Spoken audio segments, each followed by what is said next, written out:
سورہ نحل اور آیات 126 اور 127۔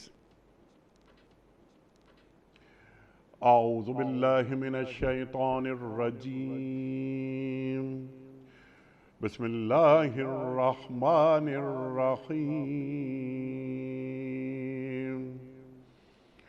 وَإِنْ عَاقَبْتُمْ فَعَاقِبُوا بِمِثْلِ مَا عُوقِبْتُمْ بِهِ وَلَئِنْ صَبَرْتُمْ لَهُوَ خَيْرٌ لِلصَّابِرِينَ۔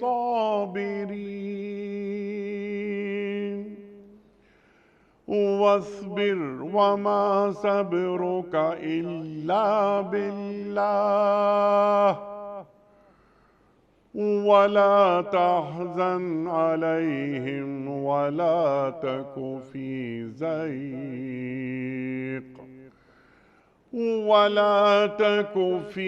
ضَيْقٍ مِّمَّا يَمْكُرُونَ۔ صدق اللہ العظیم۔ اگر تم لوگ بدلہ لو تو بس اسی قدر لے لو جس قدر تم پر زیادتی کی گئی ہو، لیکن اگر تم صبر کرو تو یقیناً یہ صبر کرنے والوں ہی کے حق میں بہتر ہے۔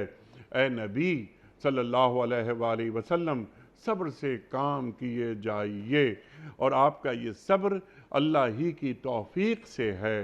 ان لوگوں کی حرکتوں پر رنج نہ کیجیے اور نہ ان کی چال بازیوں پر دل تنگ کیجیے۔ اللہ اکبر۔ اس سے پہلے کہ ہم رکھیں آج کے پروگرام کے حوالے سے پہلا سوال محترم ڈاکٹر حبیب الرحمان صاحب کی خدمت میں، اس سے قبل کل کے پوچھے گئے سوال کا درست جواب اور آج کا سوال آپ کی خدمت میں۔ کل کا سوال ہمارا یہ تھا کہ حضرت یوسف علیہ السلام کتنے روز تک کنویں میں رہے؟ درست جواب 3 روز تک۔ آج کا سوال نوٹ فرما لیجئے، آخری وحی کی آیات قرآن کریم کی کس سورت میں ہیں؟ سورہ بقرہ میں، سورہ مدثر میں یا سورہ کوثر میں؟ جو درست جواب آپ سمجھتے ہوں روانہ فرمائیے۔ ہمارے فون نمبرز ہیں 0092234527009۔ ہمارا دوسرا فون نمبر ہے 0092214300980۔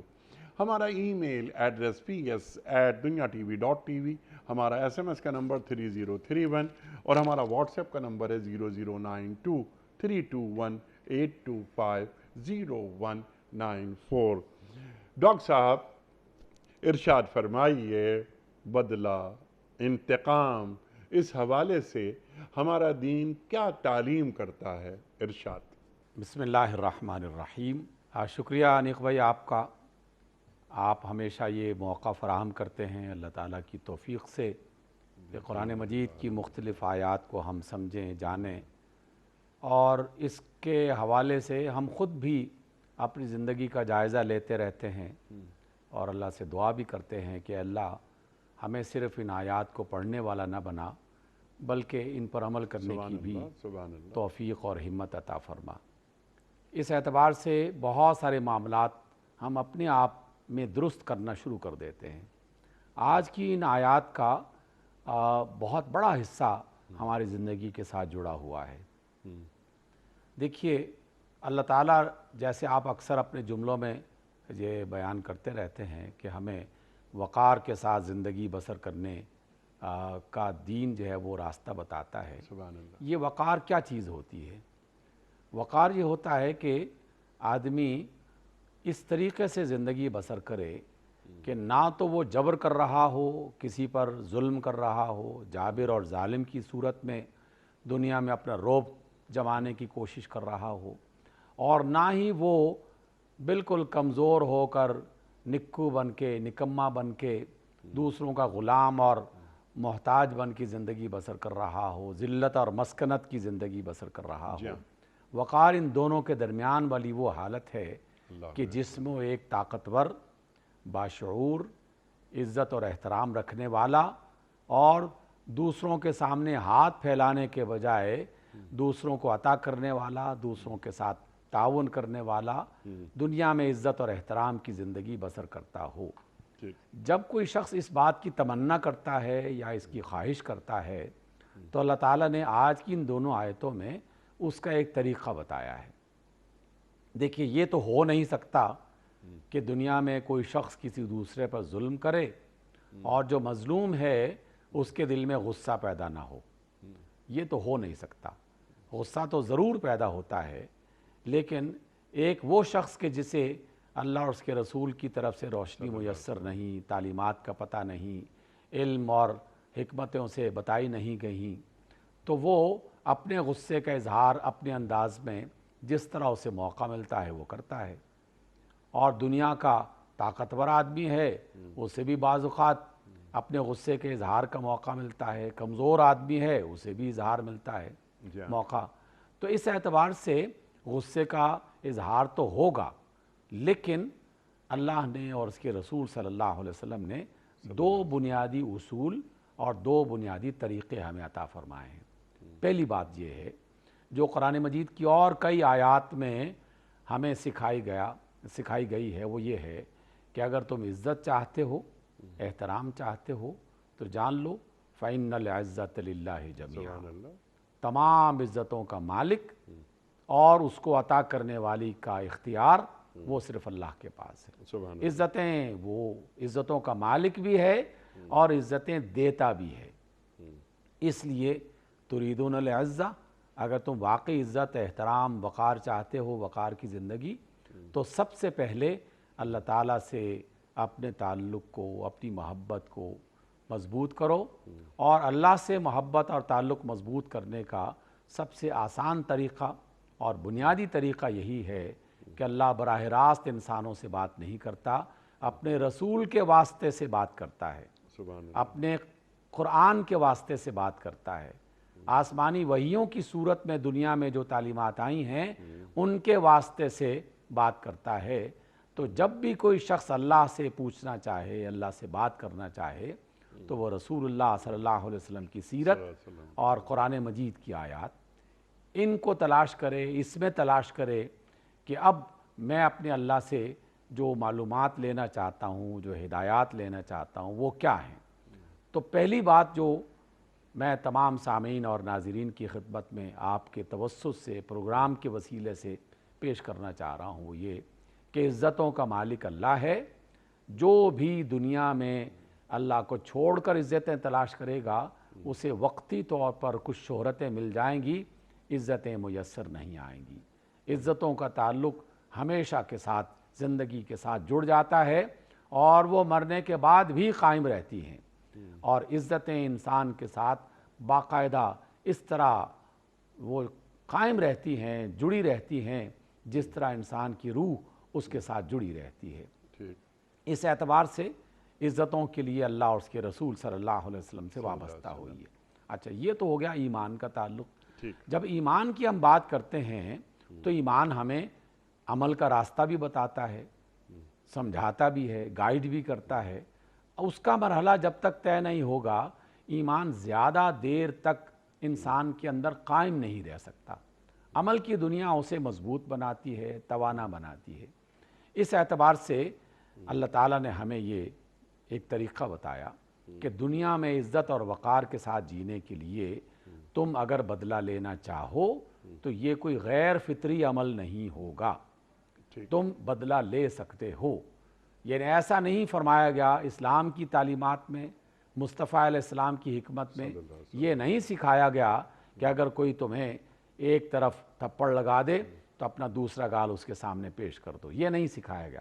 ہمیں یہ سکھایا گیا ہے کہ عزت اور وقار کے ساتھ رہنا چاہتے ہو تو تمہارے ساتھ جو زیادتی کی جا رہی ہے اس کا بدلہ لے سکتے ہو۔ لیکن بدلہ لینے کے لیے پھر اللہ تعالیٰ نے بہت سارے اصول، بہت سارے طریقے اپنے رسول صلی اللہ علیہ وسلم کے وسیلے سے ہمیں سکھائے۔ سب سے بنیادی اصول یہ ہے کہ ہر شخص اگر اپنے ساتھ کی جانے والی زیادتی کا بدلہ لینا شروع کر دے گا تو اکثر اوقات وہ ناانصافی کے راستے پر چل پڑے گا، کیونکہ شیطان اسے ایسا طریقہ سمجھاتا ہے جو تاریخ بھری پڑی ہے ہمارے سامنے، اور خاص طور پر جب ہم رسول اللہ صلی اللہ علیہ وسلم کی سیرت پڑھتے ہیں، اقوام عالم کی تاریخ پڑھتے ہیں، تو ایک قتل ہوا، ایک قتل کا بدلہ لینے کے لیے 100 برس تک جنگیں ہوتی رہیں، 40 برس تک جنگیں ہوتی رہیں، اور کئی ہزار انسان مارے گئے، اس ایک آدمی کا بدلہ پورا نہیں ہوا، پھر بھی ان کے دل کا غصہ ختم نہ ہوا، قوموں کی قومیں آپس میں لڑ پڑیں، ملکوں کے ملک تاراج کر دیے گئے۔ اس لیے جب کوئی شخص اپنی ذاتی اعتبار سے اپنے ساتھ کی جانے والی زیادتی، یا بعض اوقات زیادتی نہ بھی ہو تو محض اس گھمنڈ میں کہ میرے پاس بڑی طاقت ہے، میرے پاس اختیار ہے، میرے پاس لشکر ہے، تو میں تو سب کی ایسی تیسی کر سکتا ہوں، تو فرعون اور نمرود کے لشکر اور ان کی کارروائیاں اور بالآخر ان کے انجام قرآن مجید میں بیان کر دیے گئے ہیں، تورات اور انجیل میں اس کا تذکرہ آ چکا ہے۔ تو اس لیے دو باتیں قابل ذکر پیش کی جا رہی ہیں۔ پہلی بات کہ اللہ سے جو وابستہ انسان ہے اس کے ذہن میں ہر وقت یہی خیال آتا رہتا ہے کہ میں اگر اس زیادتی کا بدلہ نہ بھی لوں تو میرا رب مجھے یقیناً زیادہ عزتیں عطا کرے گا۔ زیادہ عزتیں عطا کرنے کے لیے اللہ تعالیٰ کئی راستے اختیار کرتا ہے، جن میں سے بعض کو ہم جانتے ہیں، بعض کو ہم نہیں بھی جانتے۔ ایک راستہ اللہ تعالیٰ کا یہ بھی ہوتا ہے کہ انسان جس نے زیادتی کی ہے اللہ تعالیٰ اس سے بدلہ لے لیتا ہے، اور کئی بار انسانی دنیا میں ایسا ہوا۔ کئی بار ایسا ہوتا ہے کہ دنیا میں اس کا بدلہ نہیں لیا گیا، لیکن اللہ تعالیٰ نے یہ جو مظلوم آدمی ہے اس کے اجر میں، اس کی جنتوں میں، اس کے لیے مغفرتوں اور رحمتوں میں اس قدر اضافہ کر دیا، اور اس سے کہا کہ بس انتظار کرو، یہ چند سال کی زندگی، چند مہینوں کی زندگی، یہ گزر جانے کے بعد دیکھو گے کہ میں نے تمہارے لیے کتنا انعام بنا رکھا ہے۔ تو صبر کا نتیجہ وہاں پر اسے دکھائی دیتا ہے۔ انیک بھائی، یقیناً آپ کی زندگی میں بھی ایسے تجربے ہوئے ہوں گے، میں نے خود بھی اپنی زندگی میں کچھ ایسے موقع دیکھے کہ اس وقت آپ نے صبر کیا اور پریشانی ہوئی، دل تنگ ہوا، درد اور دکھ محسوس ہوا، لیکن تھوڑے ہی عرصے کے بعد محسوس ہوا کہ اللہ تعالیٰ نے تو اپنے ذمے اس قرض کو رہنے نہیں دیا۔ سبحان اللہ۔ ایسے ایسے موقع ملنا شروع ہو گئے کہ دولت میں بھی اضافہ ہوا، عزت اور احترام میں بھی اضافہ ہوا، نام و شہرت میں بھی اضافہ ہو گیا۔ تو پھر آدمی غور کرتا ہے تو پتہ چلتا ہے کہ یار اگر اس وقت صبر نہ کیا ہوتا تو شاید اس نعمت سے میں محروم رہتا۔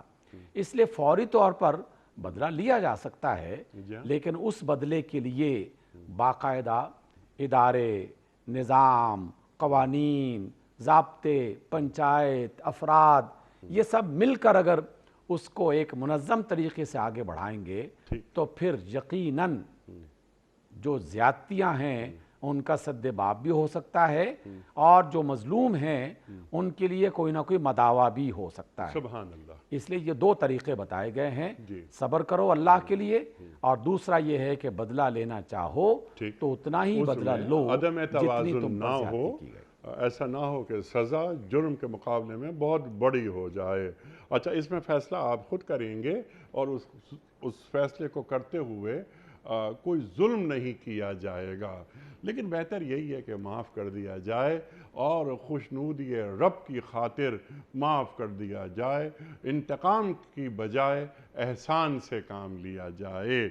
اچھا ڈاکٹر صاحب، ذرا اس کو اور واضح کر دیتے ہیں، یعنی آپ فرما دیجئے کہ اللہ تعالیٰ فرما رہا ہے کہ اگر تم صبر کرو گے تو یہ صبر کرنے والے کے ہی حق میں بہتر ہے۔ تو صبر کرنا ایک آدمی کے، ایک انسان کے، بندے مومن کے حق میں کیسے ہوتا ہے؟ کیا اس کا اپنی ذات پہ اعتماد بڑھ جاتا ہے کہ اے اللہ تو نے مجھے یہ توفیق دی، اور یہ توفیق بھی من جانب اللہ ہے، تو اگر مجھے توفیق نہیں دیتا تو میں اس کا اہل تھا ہی نہیں۔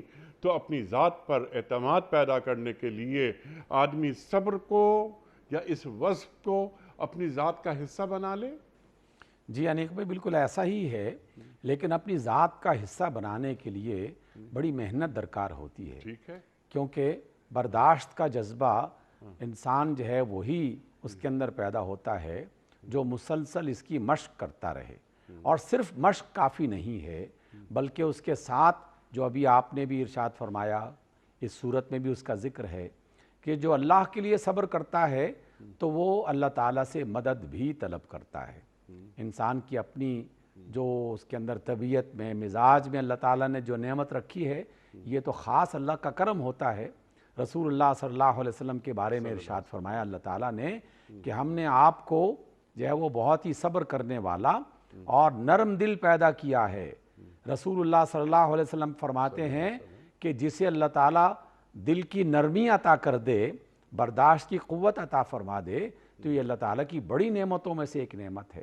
ایک کرم تو اس کی طرف سے ہوتا ہے، لیکن اس کے ساتھ شیطان چونکہ انسان کے ساتھ جڑا ہوا ہے تو فوری مدد کی بھی ضرورت پیش آتی رہتی ہے۔ تو اس وقت یہ 2-4 عمل لازماً دہرائے جانے چاہیے، کیے جانے چاہیے، جو آپ نے بھی کئی بار بتائے اللہ کے رسول کی ان تعلیمات کو، کہ اس سے سب سے پہلے تو لا حول پڑھنی چاہیے، اعوذ باللہ پڑھنی چاہیے، اور اس کی مختلف حالتوں میں علاج کرنے کے اور طریقے، پانی پی لیا جائے، وضو کر لیا جائے، کھڑا ہوا ہے غصہ آ رہا ہے تو بیٹھ جایا جائے، وقت ہے تو اس مجلس سے ہٹ جایا جائے۔ تو یہ تمام جو طریقے جو ماہرین نفسیات بھی بتاتے ہیں، لیکن جس نے نفسیات کو تخلیق کیا ہے اس رسول کے ذریعے سے، اللہ نے اس رسول کے ذریعے سے ہمیں یہ پہلے ہی بتا دیے ہیں۔ یہ سب نفسیاتی اسلوب ہیں، اسالیب ہیں، جس کی وجہ سے کھڑا ہوا بیٹھ جائے گا تو غصہ کم ہو جائے گا، پانی پی لیا جائے گا غصہ کم ہو جائے گا، وضو کر لیا جائے گا غصہ کم ہو جائے گا، مجلس سے جہاں پر یہ گرما گرمی ہو رہی ہے وہاں سے اٹھ کے چلے جاؤ تو غصہ کم ہو جائے گا۔ اس کے ساتھ ساتھ اللہ تعالیٰ سے مدد طلب کرنے کے لیے آیت الکرسی کا ورد، اعوذ باللہ پڑھنا، لا حول ولا قوت الا پڑھنا، اور اپنے دل میں مسلسل اپنے آپ کو سمجھاتے رہنا کہ ہمارے آقا اور اللہ کے رسول نے کتنی مرتبہ ہمیں یہ تعلیم دی ہے۔ سیدنا علی علیہ السلام کے کتنے ہی ایسے واقعات ہیں جس میں قاتلوں کو محروم جو ہے وہ معاف کر دیا گیا، ظالموں کو معاف کر دیا گیا، اور بہت سارے موقع ان واقعات کو تازہ کرنا شروع کر دیا جائے تو انسان کے اندر قوت برداشت میں اضافہ ہو جاتا ہے، اللہ کی طرف سے مدد پر یقین بڑھ جاتا ہے، اور پھر وہ ایک بااعتماد انسان، کچھ وقت کے لیے پریشانی ہوگی لازماً، یہ بھی فطرت کا تقاضا ہے، تبھی تو اس آیت میں یہ بات بھی ارشاد فرما دی، اور کئی مقامات پر اللہ تعالیٰ نے اس کا ذکر کیا ہے۔ تو ملال ہونا، دکھ اندر پیدا ہونا، درد محسوس کرنا، پریشانی محسوس کرنا، اس میں کوئی بڑی بات نہیں ہے۔ ایسا نہیں ہے کہ میں بالکل پتھر بن جاؤں گا اور مجھ پر کوئی اثر نہیں ہوگا، قطعاً ایسا نہیں ہو ٹھیک ہے۔ سکتا۔ ڈاکٹر صاحب آپ ہی کی بات کو آگے بڑھاتے ہوئے کہ ان اللہ مع الصابرین، ایک بہت بڑا جو مجھے اجر حاصل ہو رہا ہے یا مجھے انعام حاصل ہو رہا ہے وہ یہ ہو رہا ہے کہ مجھے اللہ کا ساتھ حاصل ہو رہا ہے، صبر کرنے والوں کے ساتھ۔ کیا بات ہے، کتنی عظیم الشان نعمت ہے جی کہ اللہ کا قرب، اس کا ساتھ، اس کی معیت جو ہے وہ اللہ تعالیٰ کی طرف سے ہمیں میسر آ رہی ہے۔ اتنا بڑا سہارا ساتھ چلنا شروع ہو جائے تو پھر انسان کمزور کہاں پڑ سکتا ہے، پھر وہ ہر تکلیف کو برداشت کر لے گا، صرف اس بنیاد پر کہ اس کا رب اس سے راضی ہو رہا ہے اور وہ اس کے صبر کو ضائع نہیں کرے گا بلکہ اس کا اجر لازماً عطا کرے گا۔ یہ بہت بڑی نعمت ہے۔ اور آپ نے اپنے گفتگو میں یہ بھی اشارہ فرمایا تھا بہت اچھا کہ اللہ تعالیٰ نے کہیں یہ نہیں فرمایا کہ ان اللہ مع المصلین مع الشاکرین، اور مختلف جو صفات اہل ایمان کی بتائی گئی ہیں اس میں بطور خاص اس جو نعمت ہے، اس صفت کو بیان کیا ہے کہ ان اللہ مع الصابرین۔ تو اللہ تعالیٰ کی معیت یعنی اس کا ساتھ، صبر کرنے والے، برداشت کرنے والے، اللہ کی بات پر بھروسہ اور یقین کرنے والے، اگر وہ اس کو اختیار کریں گے تو انہیں یہ بہت بڑی نعمت میسر آئے گی۔ سبحان اللہ۔ ڈاکٹر صاحب آپ کی گفتگو کے ذیل میں ایک سوال یہ جنم لیتا ہے کہ صبر اور شکر دونوں ساتھ ساتھ چلتے ہیں قرآن کریم کے اندر، تو کیا صبر کو شکر پر فضیلت حاصل ہے؟ میں اگر اس پر جو قرآن مجید کی آیات اور آقا رحمت علیہ السلام کی سنتیں ہیں اور اللہ کے نیک بندوں کے جو مختلف ہمیں نصیحتیں ملتی ہیں، ان سب کو پیش نظر رکھتے ہوئے جو اس وقت ذہن میں بات آتی ہے وہ یہ ہے کہ صبر ایک مرحلہ ہے، ایک قدم ہے، ایک زینہ ہے۔ جب آدمی اس کو اختیار کر لیتا ہے اور اس میں کامیاب ہو جاتا ہے تو اگلا قدم اس سے زیادہ بڑا، اس سے زیادہ بہتر وہ شکر کا ہو جاتا ہے۔ اس لیے صبر اس کی بنیاد ہے اور شکر اس پر ایک ایسی عمارت قائم کی جاتی ہے جہاں اللہ تعالیٰ کی طرف سے رحمتیں، اللہ تعالیٰ کی طرف سے حسن و جمال، زینت اور بہت ساری چیزیں اس کا حصہ بننا شروع ہو جاتی ہیں۔ اس لیے شکر جو ہے وہ اللہ تعالیٰ کی بڑی عبادتوں میں سے ایک عبادت ہے، لیکن صبر کا قدم اٹھائے بغیر انسان شکر کا حق ادا نہیں کر سکتا۔ اب صبر کا قدم اٹھائے بغیر انسان شکر کا حق ادا نہیں کر سکتا۔ سبحان اللہ، سبحان اللہ۔ لیکن ڈاکٹر صاحب آپ سے سیکھنے کے لیے بس ایک چھوٹا سا سوال، کیا یہ صبر شکر ہی کی ایک شکل نہیں ہے؟ بالکل اسی کا حصہ ہے۔ ہم بعض اوقات چیزوں کو الگ الگ کرنے کی کوشش کر رہے ہوتے ہیں، لیکن پورے طریقے سے نہ وہ ہو سکتی ہیں اور نہ ہی ہم اسے کامیاب کر سکتے ہیں۔ انسانی جسم میں دوڑتا ہوا خون وہ صرف گردے کا حصہ نہیں ہے، پھیپھڑے کا حصہ نہیں ہے، رگ و ریشے کا حصہ نہیں ہے، وہ سر کے بالوں سے لے کر پاؤں کے ناخن تک ہر عضو کا حصہ ہے۔ تو خون کو کہاں کہاں مختلف جزیروں میں بند کرو گے؟ وہ تو اس پورے جسم کی سلطنت میں گردش کرتا رہتا ہے۔ ایمان، اسلام، اللہ تعالیٰ کی رحمتیں، اس کی نعمتیں، اس کا بھی اسی طرح کا انداز ہے۔ سب ایک دوسرے کے ساتھ مل کر اپنے انجام تک پہنچنے کے لیے انسان کی راہیں ہموار کرتی ہیں۔ اس لیے صبر شکر کا حصہ ہے اور شکر صبر کے زینے پر قدم جمائے ہوئے ہے۔ یہ دونوں سے الگ نہیں ہیں، ایک دوسرے کے ساتھ معاونت کر رہے ہیں۔ سبحان اللہ، سبحان اللہ، سبحان اللہ، سبحان اللہ۔ اب اللہ تعالیٰ دلجوئی کر رہا ہے، کس کی؟ سرکار دو عالم صلی اللہ علیہ وآلہ وسلم کی۔ فرما رہا ہے کہ اے نبی صلی اللہ علیہ وآلہ وسلم، صبر سے کام کیے جائیے۔ اللہ اکبر۔ اور آپ کا یہ صبر اللہ ہی کی توفیق سے ہے۔ تو میں نے انٹرو میں بھی یہ سوال رکھا تھا کہ اگر ہم صبر کر رہے ہیں تو اس میں ہمارا کمال نہیں، ہمیں صبر کی توفیق اللہ ہی نے دی ہے۔ اور یہاں تو سرکار دو عالم صلی اللہ علیہ وآلہ وسلم کے سے براہ راست مخاطبت ہو رہی ہے۔ ارشاد فرمائیے۔ اور ایک سوال چھوٹا سا اسی میں جوڑ دیتا ہوں میں کہ یہاں داعیان دین کو کیا نصیحت ہو رہی ہے؟